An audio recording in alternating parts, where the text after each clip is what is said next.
Hello, hello, hello, hello. Yes! We'll start in a few minutes. Good morning, good morning. And start in a few minutes. Just lang ako ng konti.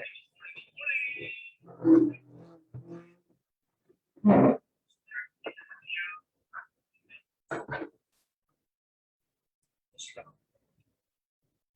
Yun.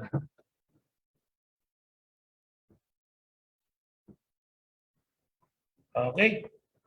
So once again, good morning po everyone, and I would like to welcome you sa ating pong Wednesday Night of Learning, ang ating pong SP Talks. So palakpakan po natin ang ating mga early birds. Thank you. Pasensya na po, medyo na-late tayo. Dahil meron pong iba pang pinagkakaabalahan ang inyo pong abang lingkod. Pero ito na po, magsisimula na po tayo ng ating SP Talks. And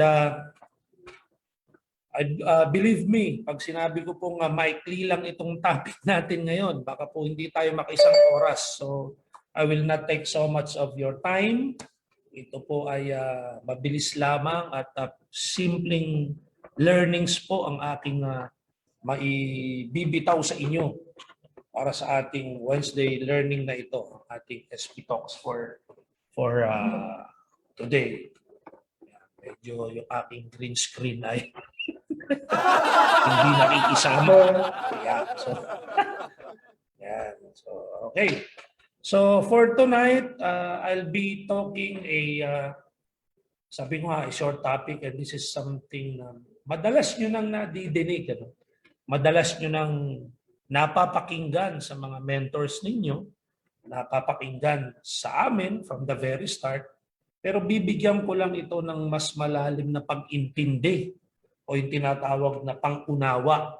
Kasi marami ang nami-mislead na mga kwento at or nami-mislead na understanding. So sige, kaya naman sa mga early birds natin, babatiin muna ako kahit konti.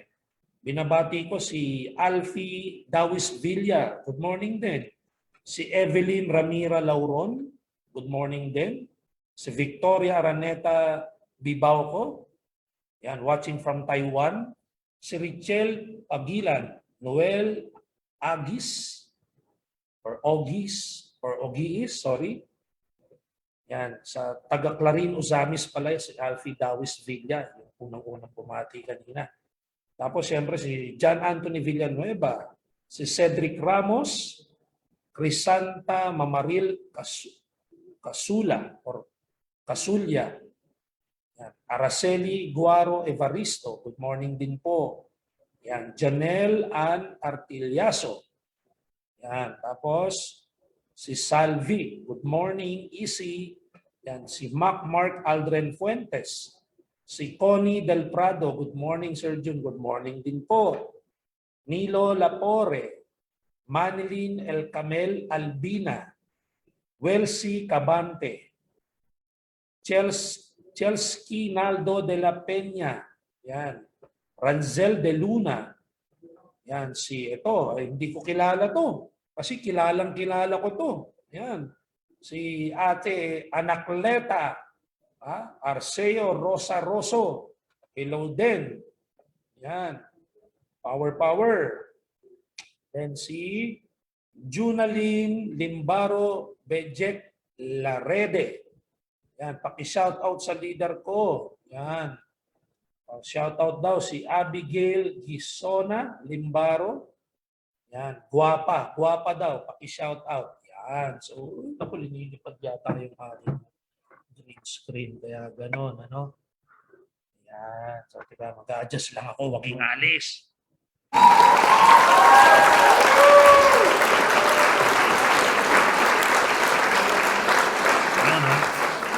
Nangyayari talaga yan pagka live ang show.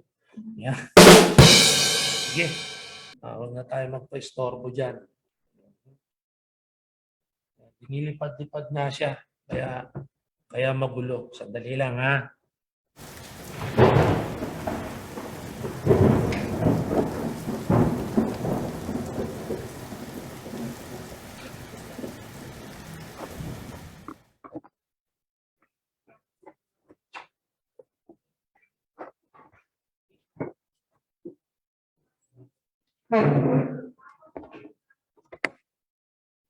Yan. Medyo okay na yan. Yes! Okay. So, yan. Sige. Pasensya na po sa hindi natin na masyadong mababati. Mami na lang ng konti. Pati-pati po tayo ulit. Ano? Yan. O, si PJ, Bisamis Abad. Power morning po, Sir June. Pa-shoutout po. Yan. Hello, PJ from Fairview. Watching. Love you too, brother. Yan, si Julie Lorenzo, Sherry May Taguyugon, Duhalgon, yan. Live from Ifugao siguro ito. Yan. Hello. Alvin Bangalos Bonggat from Calamba, Laguna, watching. Yan. Si Pichi Yap. Hello, Pichi Yap. Yan, easy morning, sir. Easy morning din sa inyo dyan. Yan, Judith Cabral. Hello. Ma'am Judith. Team Cabral, EC Global Family. Yan. Good morning, sir. Watching from Mandaluyong. Ayan, bayan ko yan. Elena Garcia Maralit. Thank you sa lahat. Okay. So start na tayo. Ito from Saudi. Mabati lang natin. Agnes Manano from Saudi Arabia. Okay. So ganito, sabi ko nga kanina, familiar na kayo dito sa sa topic na pag-uusapan natin. Bibigyan lang natin ng mas malalim na understanding. So okay, let me share my screen para magkaroon kayo ng idea kung ano yung ating sinasabi. So ang ating topic ay ang tinatawag na momentum. Yan, sasabihin ng iba, okay, familiar na ako dyan sa momentum. Yun nga sabi ko kanina, no? Maaring familiar ka na, paulit-ulit mo nang nadinig, paulit-ulit mo nang tawag dito, napakinggan ng mga trainings.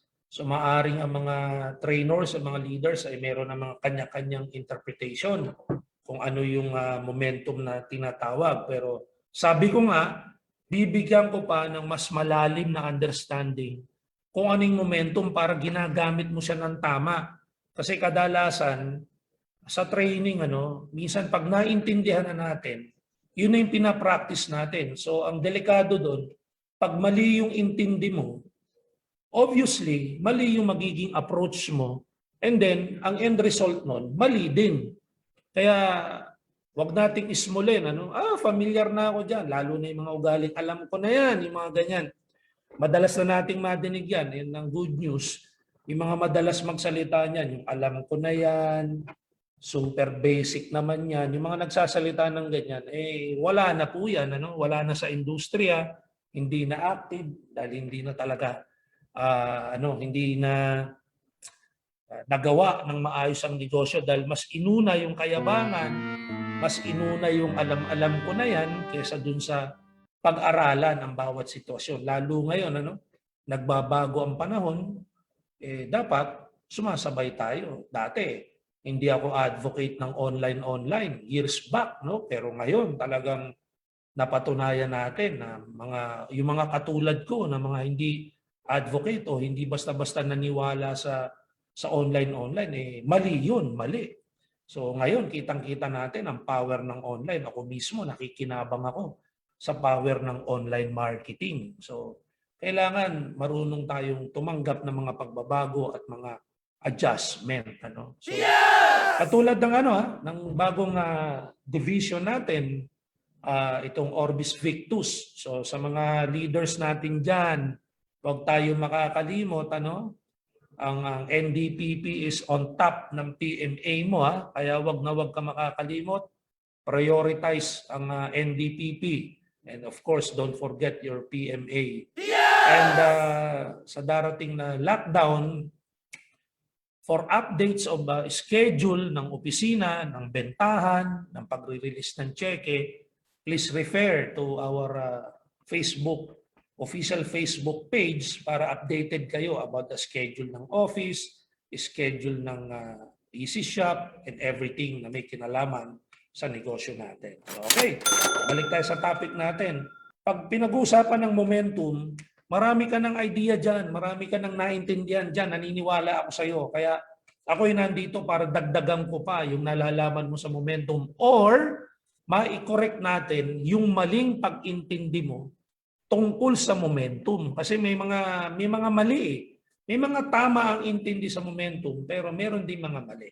Ngayon kung iba naman, tama naman yung pagkakaintindi nila sa momentum, so dagdagan na lang natin. So, okay? So ready ka na ba? In the next 30 minutes, tapos po tayo. Pasensya na, no? Maikli lang ang topic natin ngayon, pero I believe this is going to be very useful and fruitful pagka talagang naintindihan mo mabuti. So pag-usapan natin, ano ba yung mga concerns natin pagka momentum ang pinag-uusapan? Yan, momentum concerns. Yung mga tanong na how to build and how to maintain. Yan lang naman, dalawa lang naman talaga. Dalawa lang naman talaga ang concerns natin sa momentum. Yung tinatawag na how to build and how to maintain momentum. Kasi naintindihan natin ang momentum na ang laging ang ine-example dyan para maintindihan ng momentum, yung sabi ng mga trainers dyan. Ang feeling daw niyan yung para ka nakasakay sa eroplano. Na pag sinabi na nung kapitan ng eroplano na fasten your seatbelt, ini-explain na kung ilang oras yung pagbiyahe at biglang sasabihin ng pilot na we are ready for take-off. So pag umaandar na yung eroplano, nasa lapag pa lang, ramdam na ramdam mo yung umaandar. Yung una, para ka lang nasa bus. Maya-maya, bumibilis na ng bumibilis, nararamdaman mo. Hanggang makalipad yan. So yan ang sinasample sa atin ng mga trainers na ang momentum daw ay nararamdaman mo na umaakyat, di ba? Yan. So yan yung usual na pagkaka-explain diyan. So ang concern natin diyan, how to build. Kung ikaw yung piloto, how to build momentum, siyempre dinadagdagan mo yung bilis. Inokontrol mo yung pag-angat ng eroplano. Yan yung building. And how to maintain, ano ba ginagawa ng piloto? Siyempre, ino-autopilot na yan para ma-maintain yung momentum. So yun, tayo pag-uusapan natin yan. Sa negosyo natin, how to build momentum ba? Ito, pag-usapan natin. Yan. Kasi ang momentum, sabi nga, momentum is a concern in network marketers. Kasi it's also the most talked about and one of the proven system and most influential subject matters in MLM practice to be able to succeed before and present. Dati pa at saka ngayon. Ito yung gusto kong pansinin yung words dyan. Ha? It is also the most talked about and one of the proven system. Tandaan nyo yan ha. Para sa akin, ang momentum po ay isang proven system. So pinaliliwanag ko na sa iyo ngayon, ang momentum para sa akin ay isang sistema. Tandaan mo na yan ha. Pasahin natin ulit. It is also the most talked about and one of the proven system and most influential subject matters sa negosyo natin. Noon pa man hanggang ngayon. So okay. Ang question natin, how to build momentum. So sagutin natin, can I build momentum? Kaya ko bang mag-build ng momentum?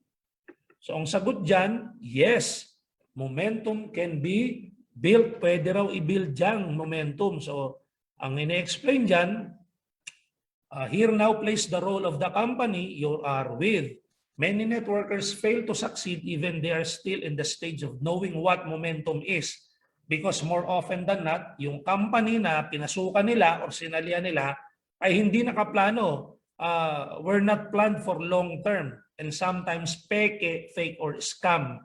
Kaya pag magbibuild ka ng momentum, ito sinasabi dyan, ang pinaka-importanting role dyan ay yung company na kinalulugaran mo ngayon. So in our case, dito sa Empowered Consumerism at meron tayong bagong division, yung Orbis Victus. So i-concentrate muna natin sa empowered consumerism kasi ito yung galing AIM Global. So 15 years na ito, no? So kung nandito ka, napakalaki ng role nito ng kumpanya para ma-build mo yung momentum kasi kung ang company mo ay walang plano long term, never ka makaka-momentum diyan. Kung ang company na nasamahan mo ay scam, fake, mas sigurado wala kang ma-build na momentum diyan. Okay? Now tayo may bago pang division. Ano ibig sabihin nun? Ang kumpanya natin ay pinagplaplanuhan talaga na para pang long-term business. Kaya nasa tamang kumpanya ka. Kaya tamang-tama ang concern mo. Can I build momentum? Yes, kasi nga importante ang role ng company na pinapasukan mo. Kaya I'm speaking to non-members ng EC. No? Kung meron pong nanonood dyan na hindi member ng EC, ito po, simpleng-simple, chechikin mo lang. Bakit kaya hindi ka maka-take off dyan? Bakit kaya ang tagal-tagal mo na dyan, walang nangyayari sa grupo mo or sa'yo? Malaki ang role ng kumpanya na pinasukan mo. Nag-i-innovate ba yan? Global ba yan? Yan ba ay competitive? Yan ba ay pinatatakbo ng mga network marketers? Ang mga may-ari ba yan ay mga high caliber na network marketers?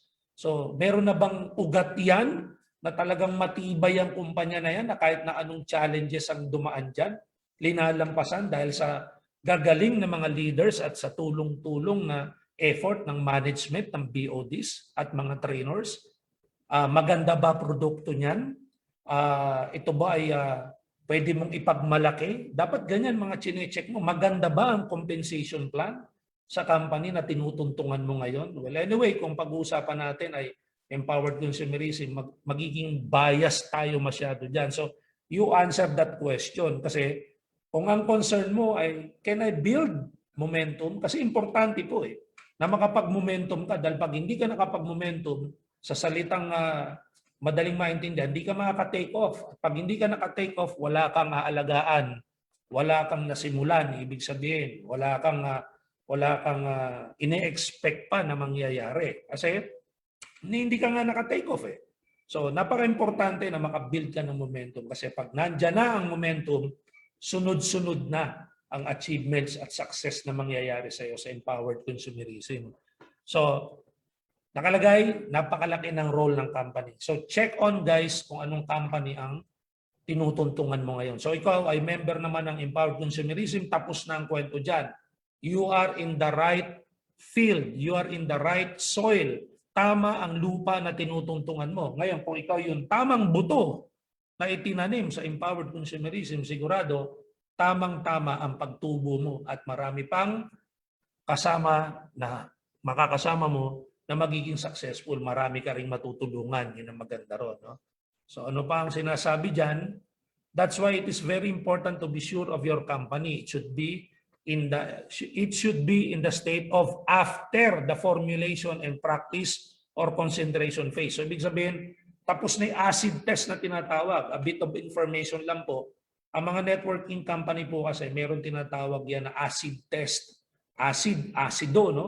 Tinetest yan yung first 3 years po niyan. So ilang 3 years nang lumipas no, sa empowered consumerism dahil 15 years na po ang company ito.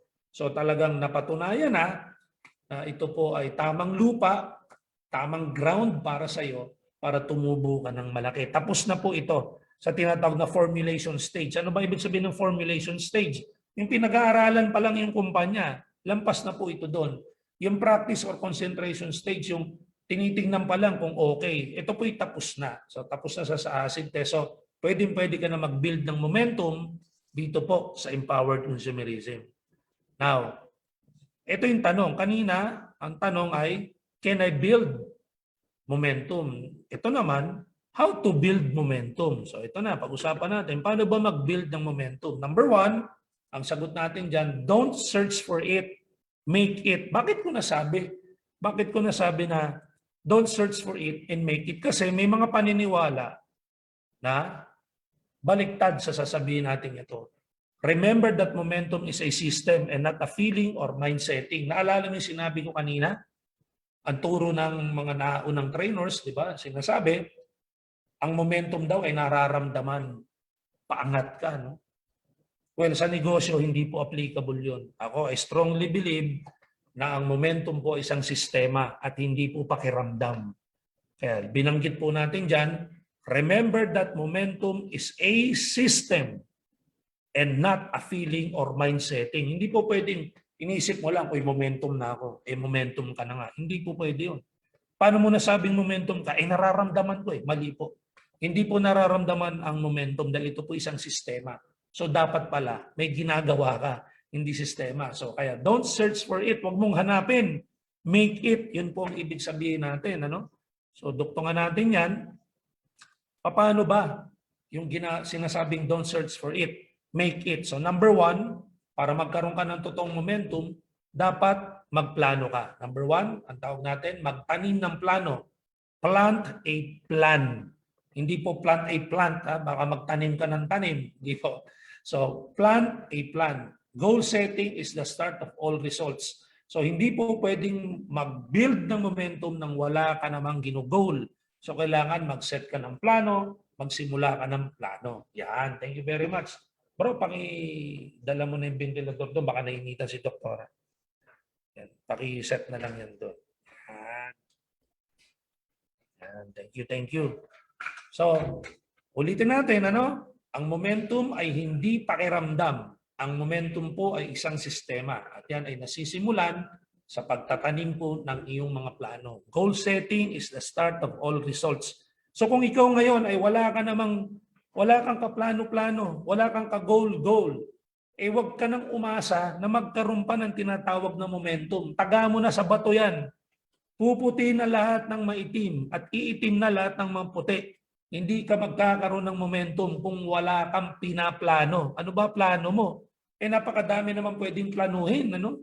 Sa ating negosyo. Yung daily sales mo lang, dapat pinaplano mo yan. Yung weekly sales mo, yung monthly sales mo, at yung year target mo. Ano ba ang target mo? Even your position, silver executive ka na ba? Opo. Prime ba? O kung hindi pa prime, i-target mo. Kung hindi ka pa silver executive, targetin mo. At kung hindi ka pa naman na gold executive at di ka pa global ambassador, i-goal mo rin yan plus maging prime ka pa. Okay? So plan everything. Hindi po pwedeng magka-momentum ng walang plano. Again, momentum is a system. Hindi po ito pakiramdam. Number two, grow the plan. O paano ba i-grow the plan? Involve mo yung team mo. Yung buong grupo mo dapat may plano rin.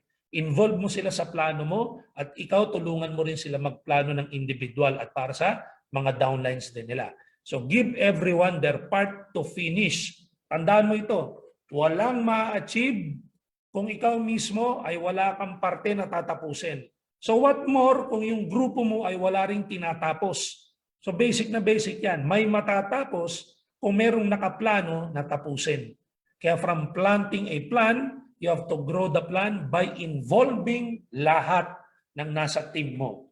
Okay? Next. Are you learning? Are you learning? Yes! Can you please comment? Yes, I'm learning. Yes, I'm learning. Ang hindi po mag-comment ay may sumpa. Ayan, so, mag-ano po tayo? Mag-react po tayo dyan. Mag-comment po tayo. Yes, I'm learning. And by the way, I'm appreciating po lahat po ng nagko-comment at saka yung mga nag-like, mga nag-heart. Thank you po. I appreciate everyone. So basa-basa muna tayo bago tayo pumunta sa number 3. Andiyan po si Ash or Guerrero. Amina Dente Tobac. Yan. Christina Norombaba. Ayan. Coach JB Barrera. Lydia Fontilar Salumbides. Sammy Salumbides. Charlie Folgueras, Fergie Abapo, ang dami Sorry, hindi ko mabasa lahat.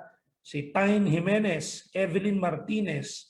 Yan, sabi ni Madam Judith Cabral. Tama po, sir. Thank you. Yan, may nagsasabi na, yes, I'm learning po. Si Carol Balila Eileen. Si Talisaysay Estila. Yes, I'm learning. Yan. Jennifer Dung Reyes. Yes po, I'm learning. So, type lang po if you're learning and react. Okay, so let's go to number 3. Sa how to build momentum pa rin po tayo. Number 3, live up to the plan. Ano ba ibig sabihin ng live up to the plan? Sa buhay mo yan, no? Massive action is required. Never get tired of accomplishing daily targets. Dapat talaga, araw-araw may natatapos ka at hindi ka napapagod na magkaroon ng resulta araw-araw. Small or big results, results pa rin yan. Damihan mo ng maliliit na results. Pag pinagsama-sama mo, malaking results yan. At darating yung panahon, puro malalaking results ka naman. At ang babantayan mo, yung mga small results ng teammates mo sa ilalim. Live up to the plan. Ibig sabihin, huwag mong pababayaan yung plano. Kung ano yung target goal, kung ano yung nakaplano, dapat na e-execute every day. Always remember, every day kasi meron tayong target. So part yan by living up your plan. Next. Number 4, review the plan. Bakit? Kasi take out useless acts. Yung mga walang kwentang ginawa mo na hindi effective, alisin na yan. Tapos i-retain yung useful acts. Add more to it and make sure to update and improve every time. Kailangan pagka ang isang plano ay hindi nag-work out on target, you have to review. You have to review. Baka merong hindi nagagawa ng tama o baka merong mga mali na ginagawa. O baka naman dapat lang ganito gawin, sumusobra yung ginagawa o kaya kulang yung ginagawa. Review the plan. Walang ano doon, walang problema doon. Halimbawa, ang target mo ay 1 month. Nakaka 10 days ka na, feeling mo parang hindi effective to. I-review, palitan, alisin, and add more and make some more updates and improvement every time. Walang masama doon. Next. Ito pinaka-importante. Don't stop the plan.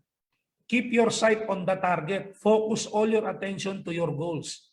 Keep excited for the positive end results. Kasi yung iba, pag napagod, ako 10 days na, 20 days na lang sa 30-day plan natin, mukhang walang mangyayari. Stop na natin to. Ayan mga kaibigan, yan po ang isa sa malaking pinakamali na utak ng leader. Sabi nga natin, you can always change your ways. You can always change your plan. But never stop getting your goals. Ibig sabihin, yung goal mo, yun pa din. Ang baguhin mo, yung mga palpak na pamamaraan mo. Yung palpak mong plano, yung palpak mong ways, yung palpak mong mga steps, yun ang pwede mong i-stop at i-review mo, palitan mo, baguhin mo. Pero ang wag mong ibibigay, wag mong susukuan, yung plano. Tandaan nyo po ito, lahat po makinig po. Ito pong ating 500 plus na listeners natin, watchers. Tandaan nyo po ito. Wala pong pinakamasarap na pakiramdam sa isang leader na katulad mo na nagtitiwala po sa empowered consumerism. Nagtitiwala sa produkto, nagtitiwala sa amin, maraming salamat. Nagtitiwala sa sarili nila. Wala pong pinakamasarap na goal, wala pong pinakamasarap na achievement, wala pong pinakamasarap na pakiramdam ng success, kundi ma-fulfill mo yung kauna-unang goal mo. Tandaan po ninyo yan. Yung susunod na goal, masaya ka pa rin. Yung susunod na goal, pero talaga ang pinakamasarap po yung una. Kung kilala nyo po yung mga sikat na basketball player, yung Michael Jordan, minsan po tinanong yan kasi naka-6 na championships po yan sa NBA. Pag tinanong po yan, kada nagcha-champion siya, how do you feel today? Siyempre sabi niyan, I feel great, I feel thankful. But at the end of the day, lagi nilang sinasabi, ang sweetest victory was the first championship. Of course, yung mga susunod na championship, sineselebrate din yan. Pero believe me when I tell you, walang pinakamasarap na achievement na pakiramdam kung ang unang-unang goal mo, yung unang-unang ginol mo talaga, yun ang natupad. Kaya itong number 5 in how to build momentum, sinasabi natin dyan, don't stop the plan. You may change your ways, you may change the steps, but never ever stop getting your goals. Keep your sight on the target. Focus all your attention to your goals. Keep excited for the positive end results. Maliwanag? Yes! Thank you very much. Malapit na tayo matapos. Sabi ko nga sa inyo, maikli lang yung topic natin ngayon. Okay. So next. Sagutin na natin. Yan, dyan pa rin sa how to build momentum. Laging tatandaan, you have to establish yourself as a network marketing leader and then develop your downlines. Paano mo ba ma-establish yung sarili mo as a network marketing leader? Ito na, paulit-ulit natin sinasabi. Para matawag ka na tunay na networking leader talaga. Para matawag ka na tunay kang networking leader ng Empowered Consumerism, dapat nakikita sa iyo yung tatlong assignment. Ano yun? You are using the products, nagbebenta ka ng produkto, at patuloy kang nagdadirect. Yung paggamit ng produkto, ang daling ipagmalaki niyan. I-post mo lang araw-araw sa Facebook yan. Yung pagbebenta, ipakita mo rin sa Facebook o sa lahat ng social media mo na nagbebenta ka ng produkto. At pangatlo, ipakita mo, ipakilala mo palagi may bago kang direct or nagkakaroon ka ng mga activities with your group or with your downlines. Makakatulong yan sa pag-build ng momentum mo. Next, always remember then, make sure to have group or teams at least in 7 key cities in the Philippines. I'm talking to everybody. This is a formula. This is a proven step. 20 years na po ako sa industriya. Nung kami po ay active na kami mismo, nagre-recruit sa iba't ibang lugar, sa iba't ibang parte ng Pilipinas. I made sure at least I have key groups, key leaders in 7 major or minor cities. Ikaw na bahala dyan kung anong cities mo gusto. Minimum po yan, minimum. If you can do more, why not? Yan, experience ko lang po yung kinikwento ko sa inyo. Meron akong 7 cities na binabalikan, iniikutan. Kasi kung titignan mo sa formation yan, perfect yan na meron kang 7 lugar. Pero if you can do more, inuulit ko, mas maganda kung mas maraming syudad, mas maraming lugar, may grupo ka. Makakabuild ka ng momentum dyan. Next. Yan. Create a name for yourself and for your team.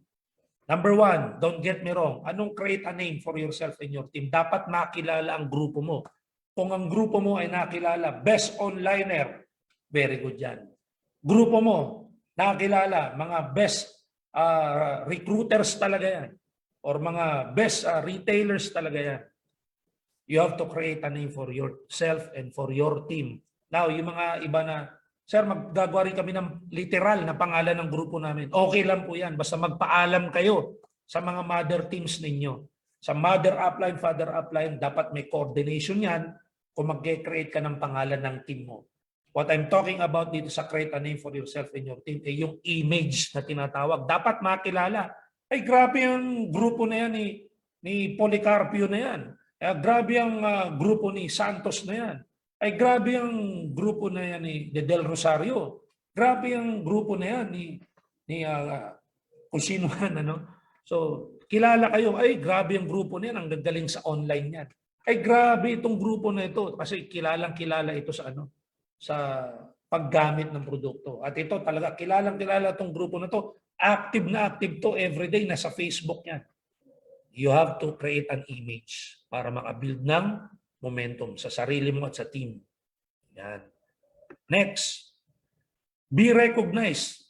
Be part of the elite and be awarded. So dapat, lagi kang kasama doon sa mga nasa top or top 500 at least, di ba? O kaya, dapat makapasok ka doon sa mga recognition. Dapat nagiging SE ka, nagiging GE ka, nagiging global ambassador ka. Huwag kang pumayag na habang buhay kang fans club. Kasi pag fans club ka lang, you can never build momentum. Dapat ikaw yung pinapalakpakan. Dapat ikaw yung inaabangan. Dapat ikaw yung kinocongratulate. Dapat ikaw yung pinag-share. Ikaw yung pinagsasalita. Dapat part ka ng mga elite. Pag sinabing elite, yung mga matataas na uri na distributor. And why not? Maraming nakakagawa. Huwag mong sabihin hindi mo kaya. Dahil pag sinabi mong hindi mo kaya, ngayon pa lang mag-quit ka na. Kasi yung pag ganyan ang iniisip mo, wala kang mararating. Sa lahat ng mga nakakasiguro na sila ay makakapasok sa mga elite, i-type mo dyan, I am elite. Type mo dyan, I'm elite. Mataas na uri ako. Mataas na uri akong distributor. Hindi ako fans club. I-type mo dyan, i-type mo dyan. Pag hindi mo tinap yan, panghabang buhay kang fans club. Type in. Next. I-comment mo, i-comment mo. Pag hindi mo i-comment, habang buhay kang fans club dyan. Yan. Next. Always show your force. Be productively active. Be excited and be the extension of excitement. Pakita mo yung puwersa mo. Hindi yung napapansin ka lang kasi nagkakaroon ka ng direct every other month o kaya every 3 months o kaya every 6 months at saka ka nagkaka-direct. Hindi ka mararamdaman ng puwersa mo. Dapat every week may bago kang target na magkaroon ka ng bagong direct. Dapat nangyayari sa loob ng 2 buwan, sa 2 linggo, dapat meron kang at least 2 bagong direct. But if you can do more, ulitin ko, if you can do more, why not? So ibig sabihin sa 1 buwan, dapat may bago kang 4 na direct. Kasi weekly ka nagda-direct. Pag hindi ka nagda-direct weekly, hindi ka makaka-build ng momentum. At hindi ka mararamdaman. Wala kang force na pinapakita. Baka nga hindi makita ang itsura mo sa opisina. Hindi ka nagpo-purchase. O kung nag-i-easy shop ka man, hindi nalalaman dahil hindi mo pinapaalam. Mag-post ka na mag-post. Pakita mo ang puwersa mo. Para maraming inquiries, mas maraming magtatanong sa'yo. Pag marami nagtatanong sa'yo, marami kang na-entertain na sagot, potential na magiging members mo. Makaka-build ka ng momentum. Tandaan, hindi hinihintay ang momentum. Hindi hinahanap ang momentum. Ginagawa ito. Be productively active. Dapat wag kang pumayag ng isang araw mo ay non-productive ka. Hindi ka totoong negosyante, hindi ka totoong leader. Pag tinatanggap mo araw-araw, kahit isang box man lang ng kape, wala kang nabenta. Diretsahan na po tayo. Pag hindi ka nakakabenta ng kahit isa man lang box ng C24/7 or isang box ng C Supreme, hindi ka magiging part ng elite. Hindi ka magiging recognized. You will show no force. Wala kang kapuwersa-puwersa. Hindi ka productively active. Kahit na isang produkto, wala ka nabebenta. But I believe if you can do more, and I believe you can do more, magbenta ka ng mas marami. Para nararamdaman at direct ka na mag-direct ng mas marami. And of course, be excited and be the extension of excitement. Hindi dapat namamatay ang pananaw na maganda at positibo sa iyo. Tandaan mo, extension ka. Kung ano binabato ng company sa mga appliance mo, yung mga appliance mo binabatong information sa inyo, babato yung information sa lahat. Dapat buhay na buhay, full of enthusiasm and full of positive outlook sa buhay. Lalong-lalo na kung non-members ang kausap mo. Dapat nararamdaman nila yung totoong tunay, totoo na tunay pa, na excitement mo na hindi inimbento. Maliwanag ba yun?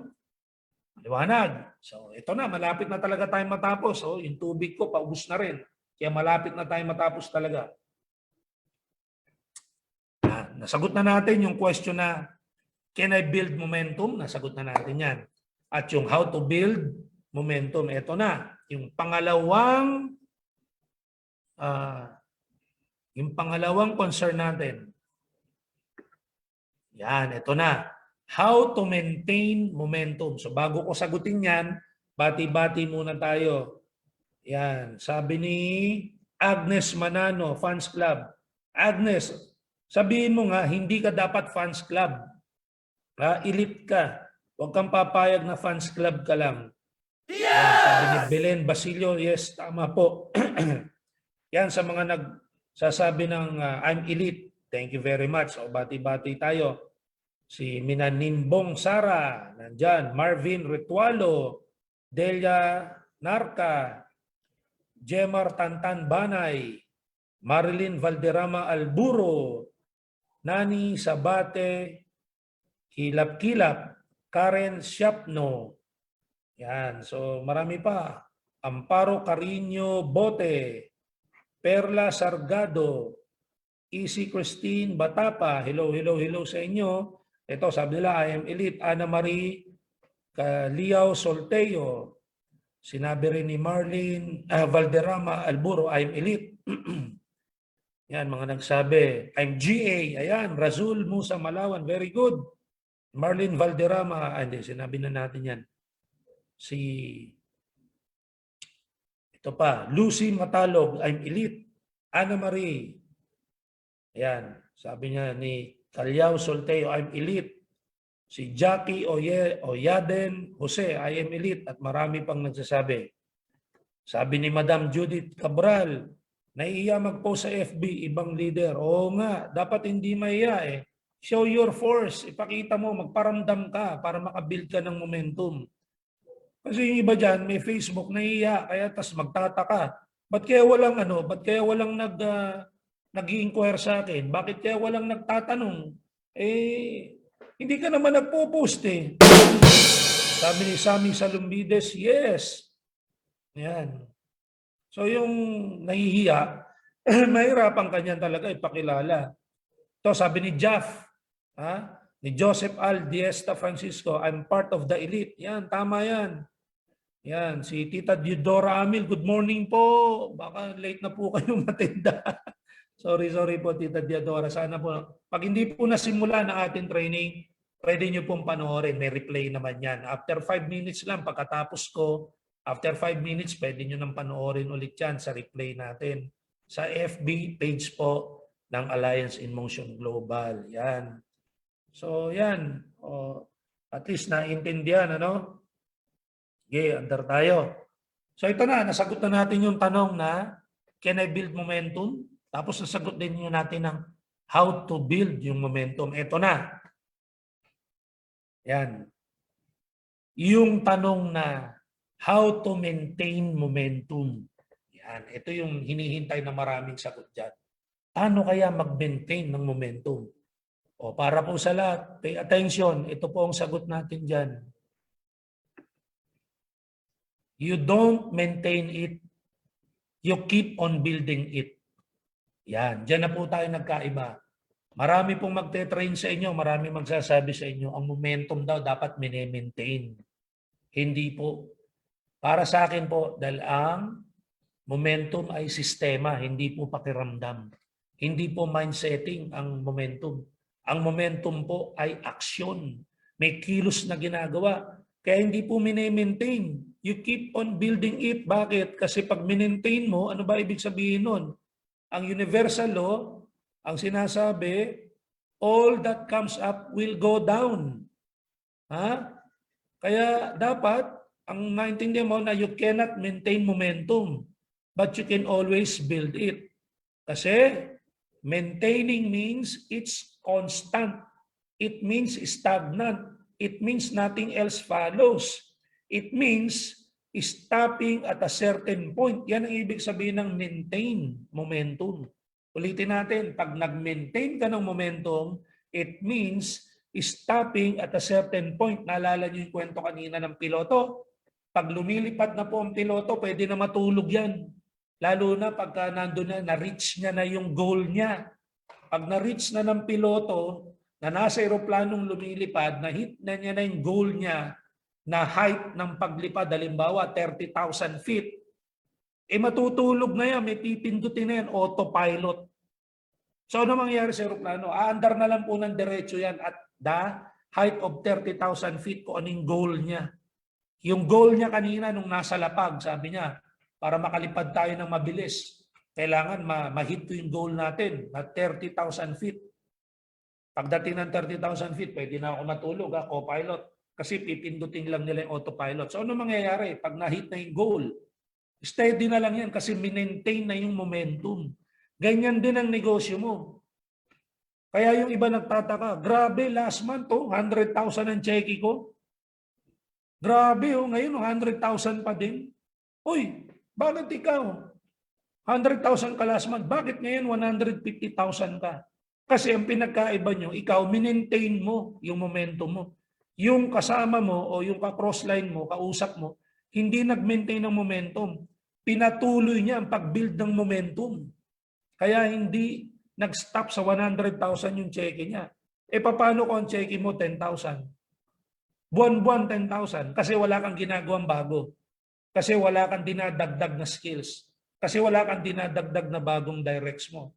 Kasi nga, maintain mo lang yung momentum mo. Pero kung hindi ka nag-maintain ng momentum and you keep on building it, busy ka, nakikita ka sa Facebook, busy ka, nakikita ka sa office, busy ka, lagi kami pinipresent na bagong directs. Madalit salita, dinadagdagan mo yung momentum mo. Kaya ang income mo, nadadagdagan din. Ganun yun eh. Pag meron kang activities, may resulta. Pag meron kang ginagawa, may dinadagdag ka, tumataas ang momentum mo. Hindi mo mine-maintain. Ulitin natin, nakalagay dyan, maintaining means constant. Yun na yun. It means stagnant. Yun na yun, hindi gumagalaw. It means nothing else follows. Wala nang kasunod. It means stopping at a certain point. Yan ang pag-maintain ng momentum. Kaya you don't maintain momentum. Yung tanong na, how to maintain momentum? Hindi po. Hindi po mine-maintain. You keep on building it. Are you learning? Are you learning? Yes! Are you learning? Are you learning? Yes! So, dagdagan pa natin. Network marketing means always building. Build and build and build. And that is your momentum. Tandaan niyo yan. Hindi po mine-maintain ang momentum. Ang momentum po ay kinikip on building. Why? Pinag-usapan lang natin 100,000. Ang mga top po natin, yung nasa top 1 hanggang top 20, million po ang kinikita niya mga yan buwan-buwan. So hindi pa rin sila nag-stop mag-build ng momentum kasi they can still have additional millions. So I'm talking to you na hindi million ang kinikita. Ano hinihintay mo? Kung ikaw ay nasa 30,000 per month, 50,000 per month, add on building your momentum and you will hit your first 100,000 per month. At patuloy mo pang gawin ang building ng momentum mo, aabot ka sa 200,000 per month. Hanggang mag-half million ka, hanggang mag-1 million ka, at maging 2 million per month ka. So never maintain momentum. Dalawa lagi ang concern, how to build and how to maintain. Yung how to build, nagawa na natin, napag-usapan na natin. Ulit-ulitin mo yun, you keep on building. Pero never maintain momentum. Maliwanag ba yun? Yes! Maliwanag ba yun? And of course, remember, it is a system, not a feeling. Kaya hindi siya dapat hinihintay na mangyari ang momentum. Hindi hinihintay na dumating ang momentum. Ang momentum po isang sistema, kaya dapat may ginagawa ka. So siyempre, pag ginawa mo yan, see you all sa taas, on top of the stage, on top of the world, at ikaw ang susunod na multi-millionaire ng Empowered Consumerism. Plus, sa pagsisimula ng Orbis Victus, I hope naka-MDPP ka na bago pa tayo magsimula sa launching ng ating Orbis Victus International. Every night po may explanation ng Orbis Victus. Tingnan lang po ang link, nandiyan po yan, nasa ating official FB page. At doon po mismo sa official FB page ng Orbis Victus International, nandiyan ang link para maka-attend kayo sa explanation. Once again, maraming salamat po for attending our SP Talks. Always remember, momentum is not a feeling. It is a system na kailangan hindi mine-maintain, kailangan binibuild ng binibuild. You keep on building your momentum hanggang maging successful ka and continue to become successful every time na gustuhin mo. That is momentum. So once again, thank you very much for attending po ang inyong abang lingkod, Jun Espinosa, para sa Empowered Consumerism, para po sa Orbis Victus International, SP Talks, para po sa ating lahat. Maraming salamat sa mga nag-comment, sa mga nag-like, sa mga nag-heart, sa mga nag-react. I appreciate everything and God bless us all. God bless you and sana lagi tayong safe. Get vaccinated para medyo may panlaban tayo and be safe always. God bless your family. God bless you. God bless our company. God bless our BODs. God bless our whole community here and in abroad. At kung nasaan ka man ngayon, I salute you. Thank you very much. See you sa mga susunod pang SP Talks. Power. I love you all. Thank you. Mama. Chup chup.